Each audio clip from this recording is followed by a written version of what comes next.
Gen 7 being the end, as I mentioned, the numerology bit is potentially moot because of your cherry picking, which gets rid of the base of death and rebirth. Oh, really now?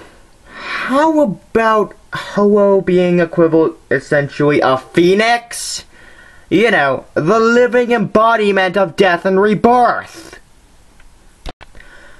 Also, all that quote-unquote vague symbolism actually kind of helps the theory, and besides, he was making a he was talking a lot about how it has to all come together, otherwise, you know, bring all 7 generations into it. Not including some, of course, as that game had yet to come out at the time. In fact, let me play you a clip from that. But I don't want to linger on the negative for too long, so let's get back in this. Sounds good. So obviously your major complaint was that you didn't touch upon Gen 4 or 5 enough. Now that is a valid concern. I mean, it can't all come together if I don't include every single generation at least. I did bring them up a tad, but not much for the sake of time. A 45-minute long YouTube video is already a bit too long. But it would take nearly 3 hours if I included everything. You know what, Noggin? I am getting real sick of your bullshit. But of course, the biggest point of all, Junichi Masuda, the director of Pokemon, has stated that no, we will not reboot Pokemon.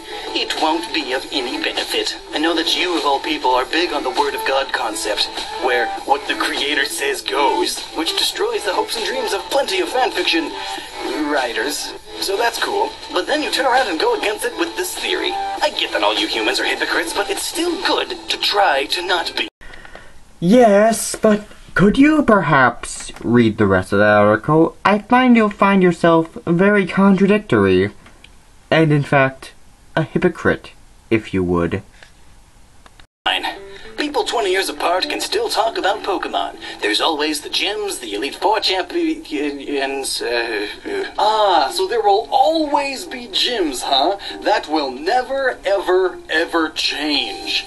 Just like there won't ever, ever, ever be a reboot, right? And we'll just keep getting new Pokemon until we reach the tens of thousands, But listen, Maxwell, you did bring up a ton of points.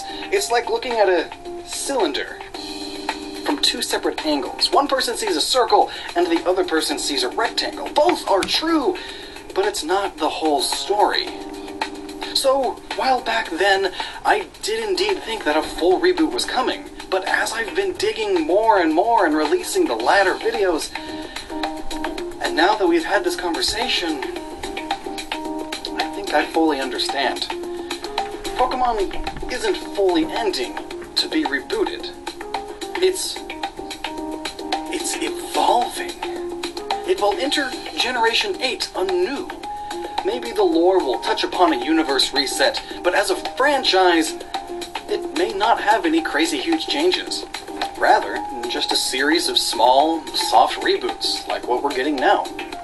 And you know, that's probably for the better. Huh, I guess he really did debunk the theory, just not in the way we initially thought. You know, Lockstin, I really hate you. This was supposed to be my big epic reveal where I wiped the floor with your face and prove how great I am before taking over your channel, and you ruined it!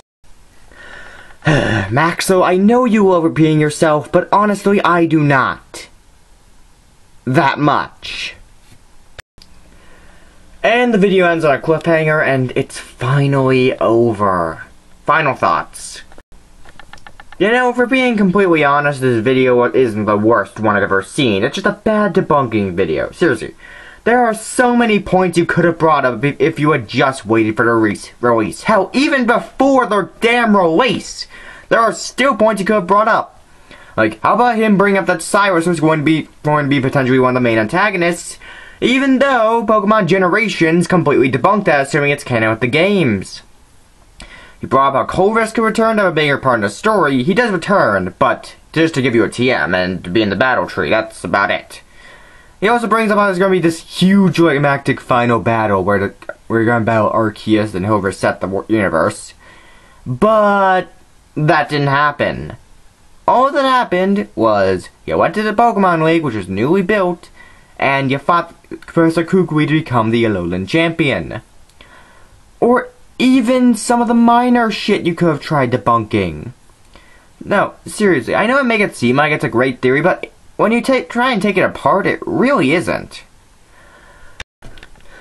I'm not sure if I should feel anger for him trying to ruin it with bad points, or I should feel pity for him not knowing how to do a debunking video.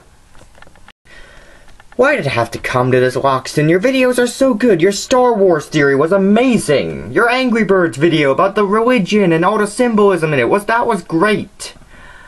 But this video, it was not. Just improve and learn how to debunk shit. I really have nothing left to say, so I hope this will be the final time I do a commentary on you. And hopefully, you learn how to do a better debunking video, and Maxel, you can learn a thing or two from me. Trust me, I should know. Well, a lot more of me, that's for sure. Get out of here, Maxel. Yeah.